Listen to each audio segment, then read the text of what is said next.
政府推出3層應急機制，由校內嘅社工同埋心理學家等等照顧有較高自殺風險嘅學生。有議員就關注能唔能夠將具有輔導學背景嘅人士加入架構。其實你頭先所講嘅社工，我哋主要係第1至到第2層。好啦，你心理學家主要都係咧第2到第3層。咁但係中間嘅銜接位咧，其實最主要咧就係用一啲多啲跨專業嘅輔導人員咧去幫手嘅。會唔會喺將來其實你哋都會真係考慮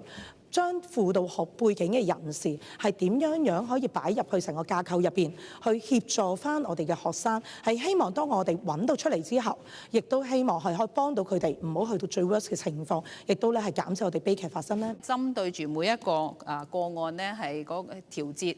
嗰個需要，咁所以咧喺個過程裏邊咧，我哋知道咧呢一個嘅組合，我哋各種嘅人員都有，但係咧能夠靈活因應學生實際嘅情況去調動係最重要。咁所以咧，我哋認為咧，其實就夾硬係做一個架構咧，其實係未必真係幫到最有需要嘅同學。